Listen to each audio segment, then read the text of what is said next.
नमस्कार दोस्तों, good evening. बहुत बहुत स्वागत है आपका Ramanuj maths classes online channel पर। उम्मीद है आप सब बहुत अच्छे होंगे और तैयारी आपकी आगामी आने वाली प्रतियोगी परीक्षाओं की शुरू कर दी होगी। लेकिन अभी भी कुछ स्टूडेंट के दिमाग में ये द्वंद्व चल रहा है, ये कंफ्यूजन है कि सर हम किसकी तैयारी करें।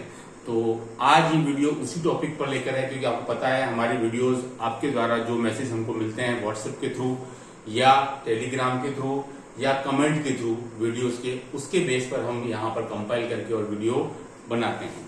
लेकिन बहुत से स्टूडेंट के दिमाग में ये बात चल रही है कि सर मुझे किसकी तैयारी करनी चाहिए। ज्यादातर वो सेकेंड ग्रेड और रिट के बीच में ज्यादा द्वंद्व चल रहा है। तो इसलिए स्टूडेंट हम जो है पहले फर्स्ट ग्रेड की बात कर लेते हैं, ताकि जो स्टूडेंट फर्स्ट ग्रेड वाले हैं वो बिल्कुल अलग छट जाएं और फिर वो सेकेंड ग्रेड और थर्ड ग्रेड यानी कि रिट के बीच की हम बात करेंगे। देखिए स्टूडेंट, अगर हम फर्स्ट ग्रेड की बात करें तो किन स्टूडेंट्स को इसकी तैयारी करनी चाहिए। स्टूडेंट देखिए, नंबर 1 जो स्टूडेंट आपको पता है स्टूडेंट की इसकी मिनिमम योग्यता पीजी और बीएड है ना। मिनिमम योग्यता स्टूडेंट आपकी सामान्य कैटेगरी के अंदर 50% आपकी पीजी और देन स्टूडेंट आपकी बीएड होना आवश्यक है। जो स्टूडेंट अभी पीजी फाइनल ईयर में है या बीएड के फाइनल ईयर में है, अगर उनका एग्जाम का result before RPSC first grade का एग्जाम शुरू से पहले आ जाता है तो वो एलिजिबल हो जाएंगे। ये तो वही एलिजिबिलिटी वाली बात। इसमें स्टूडेंट खास बात है कि कंटेंट की, कि आपका सब्जेक्ट कितना स्ट्रांग है। क्योंकि आपको पता है स्टूडेंट, है ना, मैं जो है वो मैथमेटिक्स विषय से बात करने वाला हूँ, गणित विषय से बात करेंगे कि आपको तैयारी करनी चाहिए या नहीं। फिर हम सेकंड ग्रेड गणित विषय से बात करेंगे। तो स्टूडेंट ये डेफिनेटली बात है, अगर मैं गणित विषय की बात करूं तो सीट्स की संख्या कम आती है, ज्यादा सीट्स नहीं आती हैं। और पिछले 5 सालों में अगर मैं बात करूं सबसे ज्यादा पीजी करने वाले स्टूडेंट की संख्या अगर बढ़ी है तो स्टूडेंट वो मैथ्स में बढ़ी है। ये डेफिनेटली एक चौंकाने वाला आंकड़ा है। लेकिन मैं आपको फिर बता दूं, पिछले 5 से 7 साल में सबसे ज्यादा अगर किन्हीं स्टूडेंट ने पीजी किया है तो वो मैथमेटिक्स में। और इस बार भी आप देख लीजिएगा फर्स्ट ग्रेड मैथमेटिक्स में रिकॉर्ड तोड़ 40 से और 50,000 के आसपास आपके फॉर्म आएंगे, जो एक छोटा मोटा आंकड़ा नहीं होता है। बहुत सारे स्टेट्स में तो 40 से 50,000 का आंकड़ा टीजीटी में ही नहीं मिलता है। लेकिन यहाँ मुझे पक्का यकीन है कि इस बार फर्स्ट ग्रेड में 40 से 50,000 के आसपास ये आंकड़ा जा सकता है। वो तो वैकेंसी आने पर आपको पता लग जाएगा। लेकिन अब हम बात कर रहे हैं कि फर्स्ट ग्रेड के स्टूडेंट्स को किनको सेलेक्ट करना चाहिए कि भाई मुझे फर्स्ट ग्रेड की तैयारी करनी। नंबर 1, इसमें स्टूडेंट आपका सब्जेक्ट का कंटेंट अच्छा होना चाहिए, आपका सब्जेक्ट स्ट्रांग होना चाहिए, है ना। क्योंकि ये डेफिनेटली बात है कि अगर वैकेंसी आती है अगले 2-1 महीने में, तो अगले 8-10 महीने में एग्जाम कंडक्ट हो जाएगा। तो आपके पास में अभी 1 साल है, ठीक है। तो आप पहले पूरा सिलेबस चेक कर लीजिए, चीजें आपको समझ में आने लग जाती हैं कि हाँ भाई ये मेरे बस की बात है। और उसको मैं किसी से राय लीजिए, कोचिंग वालों से आप एक बार परामर्श लीजिए, ठीक है ना। और चेक करिए कि क्या ये मैं इसको कर सकता हूं। तो डेफिनेटली आपको फर्स्ट ग्रेड की तरफ जाना है। तो सीट्स इतनी मायने भी नहीं रखेगी, क्योंकि मैथ्स में स्टूडेंट मुझे लगता है कि इस साल भी आपको 135 से और 145 के आसपास सीट्स आ सकती हैं। जो आप देख सकते हैं 40 से 50,000 स्टूडेंट और सीट्स ये ऊंट के मुंह में जीरे के समान है ना। तो स्टूडेंट डेफिनेटली जो सब्जेक्ट आपका 300 नंबर का आता है और फर्स्ट ग्रेड में आपका जीके जो है वो 150 मार्क्स का है, यानी कि आधा ही 50% ही आपका जीके वाला पार्ट है और मेन इसमें सब्जेक्ट है। अगर आपको लगता है कि मैं स्ट्रॉन्ग कर सकता हूं मेरा सब्जेक्ट का कंटेंट, तो आप बिल्कुल सीट्स की तरफ मत देखिए और आप फर्स्ट ग्रेड की तैयारी करने लग जाइए। एक अटेम्प्ट देखिए, अपने आप को आजमाइए, अपने आप को एक बार प्रैक्टिकली देखिए कि मैं क्या कर सकता हूं कि नहीं कर सकता हूं। नहीं तो फिर क्या होता है, हमेशा के लिए मन में एक रिग्रेट रहता है कि यार मैंने इसकी तैयारी नहीं की, जबकि मैं इस तरफ जा सकता था, ठीक है। तो रिस्क लीजिए, रिस्क कहिए या उसको आप कुछ भी कह लीजिए। लेकिन मैं ये मानता हूं कि अगर आपके पास में वो हुनर है कि भाई मेरा मैथमेटिक्स में फर्स्ट ग्रेड में मैं कम सीट्स में भी निकाल सकता हूं, मेरा सब्जेक्ट अच्छा है, कंटेंट अच्छा है, या अगले 1 साल में पूरा दम लगा करके मेहनत कर सकता हूं, 8 से 10 घंटे डेली पढ़ाई के लिए निकाल सकता हूं, सपने को पूरा कर सकता हूं व्याख्याता बनने का। क्योंकि देखिए स्टूडेंट, आप जितना जल्दी व्याख्याता बनते हैं उतना ही जल्दी 8 से 10 साल में आपके पास में प्रिंसिपल पद तक पहुंचने का मौका मिलता है। ये पूरी एक स्टेप है। जितने टाइम में आप थर्ड ग्रेड से सेकंड ग्रेड में आते हैं, सेकंड ग्रेड से फर्स्ट ग्रेड में आते हैं, उतने टाइम में आप फर्स्ट ग्रेड से सीधा आप जो है एक बहुत बड़ी छलांग लगती है। ये सबसे बड़ी छलांग है, आप कह सकते हैं, शिक्षा विभाग के अंदर, कि लगभग 9 से 10 साल में, मैं बीच में वाइस प्रिंसिपल का पद नहीं ले रहा हूं, 4800 ग्रेड पे होती है आपकी L, जो आपको बोलते हैं 12, और यहाँ से सीधा L16 में छलांग है आपकी प्रिंसिपल की। सबसे बड़ी छलांग कही जा सकती है प्रिंसिपल पद के लिए। तो सीधी सी बात है कि जब आपको इतना बड़ा प्रमोशन मिल रहा है सीधा L12 से और L16 में 4800 ग्रेड पे से 6600 ग्रेड पे, तो डेफिनेटली वो मेहनत मांगेगा। अगर आप में कैलिबर है, मेहनत कर सकते हैं बिना किसी कॉम्प्रोमाइज के, तो आप सीधा फर्स्ट ग्रेड की तरफ डेफिनेटली जा सकते हैं बिना कोई समय गवाए, बिना विज्ञप्ति का इंतजार किए। मुझे पता है बहुत से स्टूडेंट तैयारी कर भी रहे हैं, और जो अभी भी वेट कर रहे हैं, कंफ्यूज है, जिनके मैसेज आते हैं, वो तैयारी में लग सकते हैं। क्योंकि इस बार मुझे लगता है कि आपकी सीट्स पिछली बार की तरह 68-70 नहीं आएंगी, उससे ज्यादा आनी चाहिए, ऐसा मेरा अनुमान है। हालांकि फाइनल तो कोई नहीं बता सकता, अभी तक कुछ भी ऐसा कोई आंकड़ा नहीं आया है। लेकिन ये जो सीट्स मैं बता रहा हूँ 130, 135, 140, वो एक पिछले सालों के ट्रेंड के बेस पे बता रहा हूँ। जो एक्सपीरियंस है उसके आधार पर उम्मीद है कि इस बार सीट्स आपकी ऐसी आएंगी। 120, 130 भी आ जाए तब भी कोई कम नहीं है। तो इसमें ये था फर्स्ट ग्रेड का चुनाव उनको करना चाहिए जो एक अंदर से कि नहीं मैं कर सकता हूँ, सीट्स कम होंगी, वो डेफिनेटली पता है आपको। ऐसा नहीं कि सर वैकेंसी देखने पे पता चला कि सीट्स कम है तब मैंने अपना विचार बदला, ऐसा तो कुछ होने वाला है नहीं। आप सोच रहे हो कि मैथमेटिक्स में सीट 400-500 आ जाएंगी, वो भी कुछ होने वाला नहीं है, चांसेस नहीं है। कि सर मैसेज आया है कि सर हरियाणा में तो 456 सीट आई, और जो हरियाणा है वो तो आपकी बहुत छोटा है, राजस्थान से लगभग 1/4 है। लेकिन देखिए सुन, वो हरियाणा की बात अलग है। राजस्थान में कभी भी 272 से सीट्स आज तक की हिस्ट्री में मैथमेटिक्स में नहीं आई। 272 के 2015 में आई थी, उसके बाद कभी भी नहीं आई। और मुझे इस बार भी शक है कि शायद वो आंकड़ा जाएगा, उसका आधा भी आ जाएंगे तो भी आप खुशी मनाओ, ठीक है। तो सीधी सी बात है, फर्स्ट ग्रेड आप बिल्कुल जा सकते हैं। पीजी है, बीएड है, डाउट नहीं करें। अगर आप अंतिम ईयर में पढ़ रहे हैं, अगर आप मेहनत कर सकते हैं, मतलब पिछले भी कई सारे स्टूडेंट जो एमएससी कंटिन्यू कर रहे थे उन्होंने भी फर्स्ट ग्रेड एग्जाम निकाला है, ठीक है।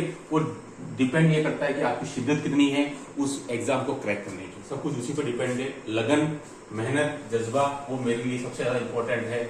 उसके आगे आईक्यू कहीं नहीं ठहरता है ना। तो आप ये मान के चलिए कि आप सब कुछ कर सकते हैं, लेकिन उसके लिए आपको पहले अपना एक मंजिल डिसाइड कीजिए, उसके बाद बिना रुके और बिना थके उस पर चलते चलिए। अब देखिए स्टूडेंट, सेकंड ग्रेड और रिट को लेकर के काफी ज्यादा विवाद स्टूडेंट के दिमाग में चल रहा है। नंबर 1, अगर आप पुराने स्टूडेंट हैं और आपके पास रिट पात्रता है तो आपको रिट की तरफ नहीं जाकर के सेकंड ग्रेड की तरफ जाना चाहिए डेफिनेटली। अगर आप संशय होना ही नहीं चाहिए आपके दिमाग में। क्यों संशय मुझे समझने में नहीं आ रहा है। अगर आपका रिट प्री यानी कि पात्रता ऑलरेडी क्लियर है पिछले टाइम का 2022 वाला स्टूडेंट, और आपके 60% हैं, 90 मार्क्स आपके ऑलरेडी हैं आउट ऑफ 150, तो आपको रिट की तरफ नहीं जाना चाहिए, सेकंड ग्रेड की तरफ जाना चाहिए। क्योंकि मुझे लग रहा है कि रिट पात्रता का एग्जाम अगले साल होगा और मेंस हो सकता है 25 में हो ना हो, कुछ कह नहीं सकते, ठीक है। तो ये डेफिनेटली सेकंड ग्रेड का एग्जाम इससे पहले हो जाएगा, ये पक्की बात मुझे लग रही है। तो आप पहले जो सामने चीज दिख रही है आप उसकी तरफ जाइए। केवल और केवल 2022 का पेपर आपके निर्णय को अगर प्रभावित कर रहा है तो फिर आप अपने निर्णय को एक बार पुनः सोचिए, कि फिर आपको सोचने की जरूरत पड़ेगी। क्योंकि केवल आप एक बार एक पेपर को देख करके पूरा आपकी लाइफ का डिसीजन नहीं ले सकते हैं। 2022 वाला ये सबसे ज्यादा डरा रहा है पेपर स्टूडेंट्स को तैयारी करने से। और कई स्टूडेंट ऐसे हैं जो मैथमेटिक्स से लेकर साइंस की तरफ स्विच कर गए।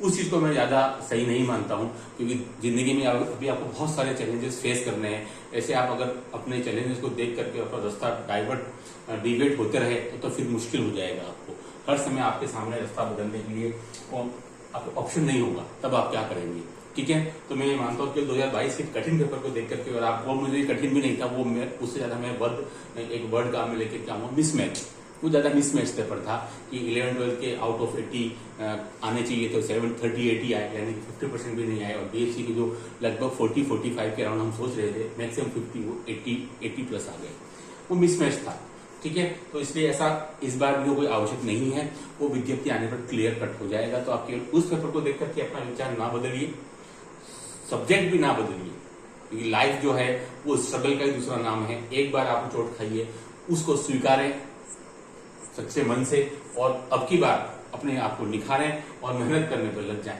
ठीक है। डेफिनेटली आपको सक्सेस मिलेगी। तो मैं क्या कह रहा हूँ कि जो स्टूडेंट पहले से पात्रता हासिल कर चुके हैं वो अपना रास्ता नहीं बदलें, और वो रिट मेंस की बजाय या थर्ड ग्रेड की जगह वो सेकंड ग्रेड की तैयारी करने लग जाए। नंबर 2, जो स्टूडेंट फ्रेशर हैं या जो इस साल बीएससी बीएड फाइनल ईयर में और उसमें पढ़ रहे हैं, अब उनके लिए क्या है, उनके लिए मैं बोलूंगा, बहुत से स्टूडेंट इसलिए कंफ्यूजन है रिट की तरफ जाऊँ या सेकंड ग्रेड की तरफ। तो मुझे चूंकि इसलिए लग रहा है कि सेकंड गेट का एग्जाम इससे जो मुख्य एग्जाम है जो अगले साल कंडक्ट होंगे दोनों, उससे काफी पहले हो जाएगा शायद, ऐसा लग रहा है सेकंड गेट का एग्जाम रिट के कंपेयर में। तो आपको अगर 3-4 महीने भी मिल गए सेकंड गेट के बाद रिट में, तो आप आराम से निकाल सकते हैं, कोई किसी दिक्कत वाली बात नहीं, क्योंकि जीके तो है वो आप सेकंड गेट में पढ़ ही रहे हैं, ठीक है।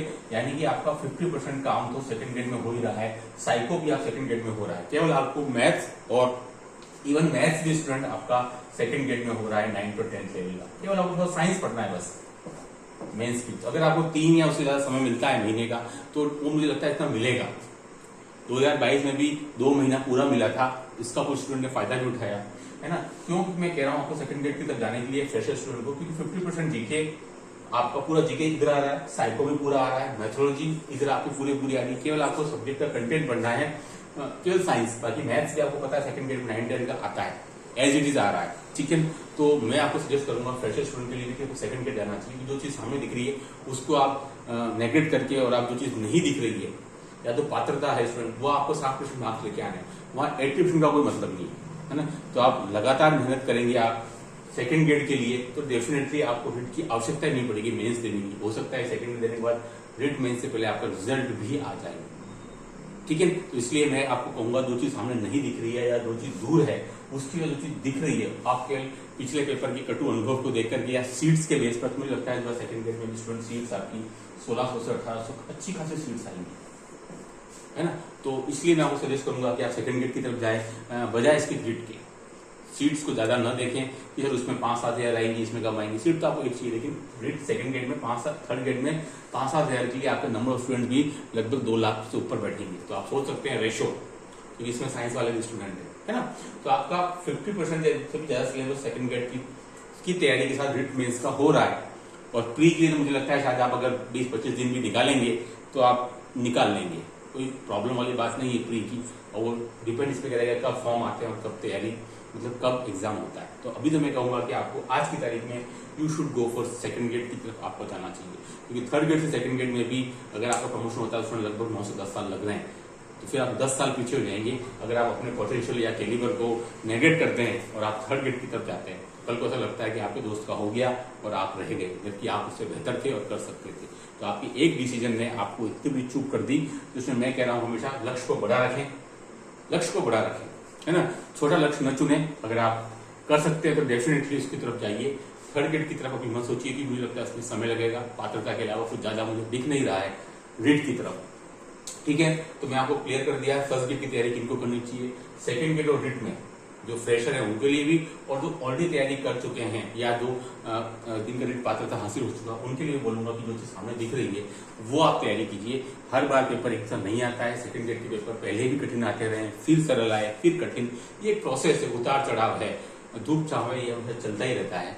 तो आप एक पेपर के बेस पर अपनी जिंदगी का फैसला कभी न लेना चाहिए और न ले सकते हैं, ये ऐसा मेरा आपको कहना है, ठीक है। तो मेरा उम्मीद है कि आज की इस सेशन के बाद में आपकी जो क्वेरीज हैं अबाउट रिट सेकंड गेट या फर्स्ट गेट की तैयारी कैसे करूं, वो काफी हद तक दूर हो गई होगी, आपके कमेंट्स का इंतजार रहेगा। और नेक्स्ट वीडियो के लिए कमेंट जिससे कि आप मुझे सेंड करते हैं, आप मुझे सेंड कर सकते हैं, वो आपके जो कमेंट है उन्हीं के बेस पर ये वीडियो बनाया गया है। आई होप कि आपके लिए यूजफुल साबित होगा। Do like, subscribe my channel. Okay, thanks, धन्यवाद।